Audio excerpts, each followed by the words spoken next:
ឧស្សាហ៍ធ្លាក់សជាប្រចាំឧស្សាហ៍រមាស់ឧស្សាហ៍ស្ងួតទ្វារមាសមានអារម្មណ៍ថាធំក្លិនទ្វារមាសជួនកាលមានបញ្ហារមាស់បែបស្ងួតមិនមានជាបញ្ហាធ្លាក់សទេហើយក៏ជួនកាលទៀតធ្លាក់ជាប្រចាំសើមទឹកជាប្រចាំរហូតដល់មានការឡើងក្តៅឡើងផ្សារឡើងក្រហាយទៅនឹងទ្វារមាសហើយអ្វីដែលសំខាន់នោះចាប់ផ្ដើមមានការឡើងកទួលឬក៏ឡើងប៉ងបែកទៅនឹងទ្វារមាសរួមភេទហើយចេះតែមានការលំអស់មានការធំក្លិនទ្វារមាសបញ្ហាទាំងអស់នេះបងប្អូនអាសាតាមដានសង្កេតមើលខ្លួនឯងណាតើក្រោយពេលរួមភេទហើយចេះតែមានបញ្ហាហ្នឹងឬក៏យើងមានបញ្ហាទាំងអស់នេះតាំងពីមុនយើងមានដៃគូហើយចំពោះបងប្អូនស្ត្រីដែលគាត់មានដៃគូវិញគួរតែតាមដានសង្កេតទៅលើបញ្ហាទាំងអស់នេះ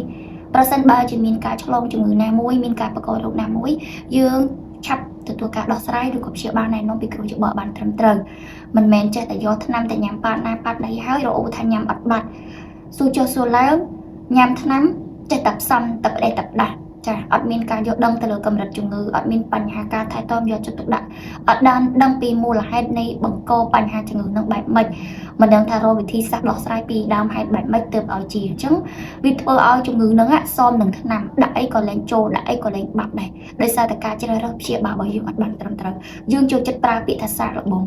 ជំងឺវាអត់សាកដូចយើងទេណាបងប្អូនវាត្រូវការទាមទារការព្យាបាលម្ដងគឺឲ្យជាទៅថែទាំសុខភាពឲ្យបានត្រឹមត្រូវទៅកុំអាសាកនេះមកចប់អានោះមកចប់លទ្ធផលចុងក្រោយសមនឹងថ្នាំបងប្អូនដាក់អីក៏អត់បាត់ដែរ